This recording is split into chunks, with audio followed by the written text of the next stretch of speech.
What is up, YouTube land? It's your girl Rashima here. Thank you guys so much for tuning in to my channel. I don't know if I've already done this, but I will be changing my YouTube name or my YouTube handle to Naturally Speechy, just to make it something that's more geared towards speech language pathology, because Shima XL just to play on my name.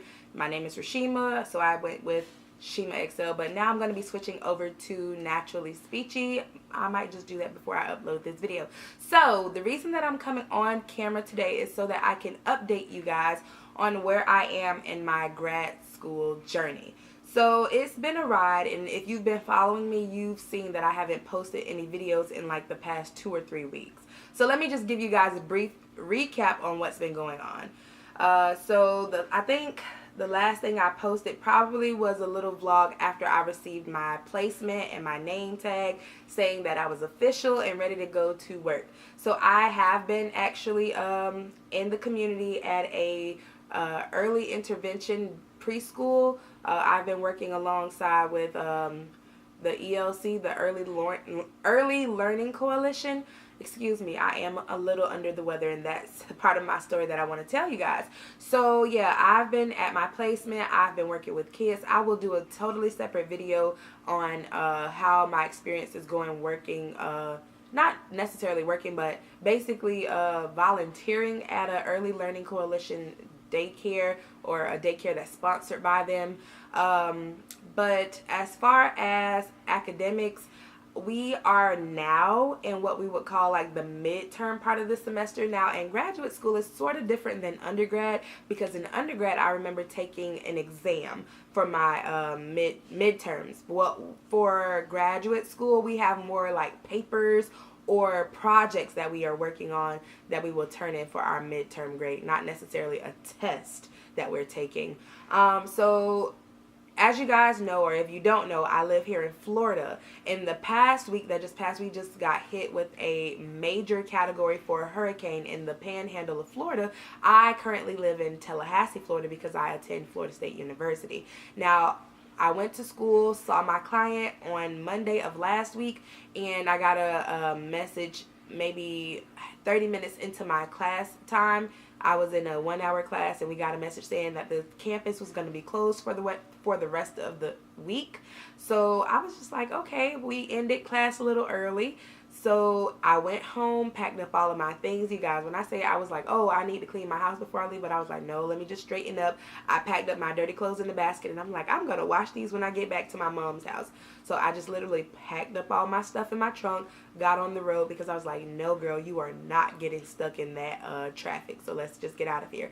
Fast forward, I spent a couple days down in Fort Pierce, Florida, which is where I'm from, to go visit my family. And then I went up to Orlando for a couple of days to visit my friends.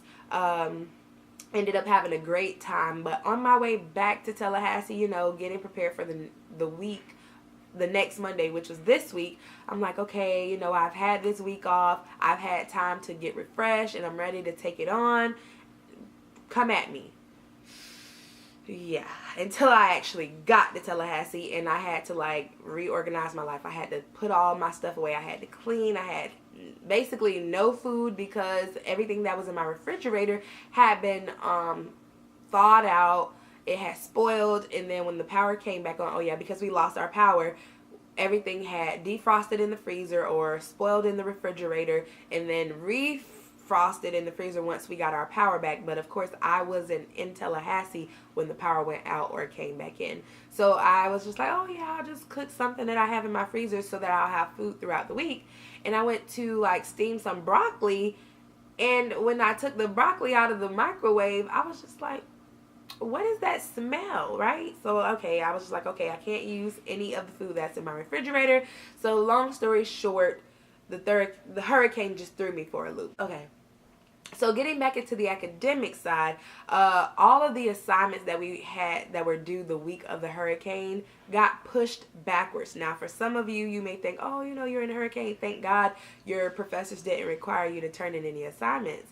But honey, those assignments are getting pushed back to go along with other assignments that were already due. So the workload is not decreasing, just the time frame is getting smaller. So, you know, I'm kind of not regretting that I took a week off to just, you know, relax and de-stress from graduate school. But I am definitely ashamed that I took that time off and kept it to myself, because yeah, that could have been some useful time to get some stuff done. But there were meetings that we had to have with some of our professors, which kind of hindered how much work we could have done, because we didn't get the meetings done, so we didn't know what would have been required for the next part of whatever project we were working on and so forth. So let's fast forward to today. Today is Saturday. If I told you guys the amount of work that I have to do, you guys would not believe me.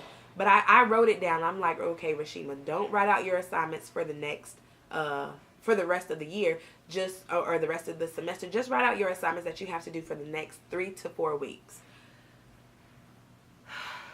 My stress level went from maybe a 5, because I was relaxed from my week off, to like a 12 out of. So if it was a scale out of 1 to 10, I'm probably at a 12, but I'm handling it very well. And you're like, okay, well, Rashima, why are you recording this video? I told you guys that I would be honest with you and let you know how my graduate school journey was going, and I just want to let you guys know that it is no joke. It's no joke. And yeah, we're just gonna keep up at it. I'll try my best to keep you guys updated, but it's hard when you have like 3 papers due in like a week's time. You have to get ready for clients that you see in the clinic. And by the way, I have 3 of them. I have to do homework for them. I have to create presentations for them that we do in the clinic. I have a grant program that I have to dedicate time to outside of my clinic hours and outside of my class time, outside of my preparation for class, like reading articles. I'm not complaining, I'm ranting, but I'm not going to take this rant any further. I just wanted to give you guys a little checkpoint on how I'm doing. If you can't understand me, I'm sorry. I am stopped up. If you like this video, leave a comment down below and tell me, just give me some encouraging words, because your girl needs it. You know, grad school is hard, but failing... No, I'm going to say grad school is hard. Grad school is hard, and I'm not going to complain about it. I'm just going to grab the bull by the horns and be like, let's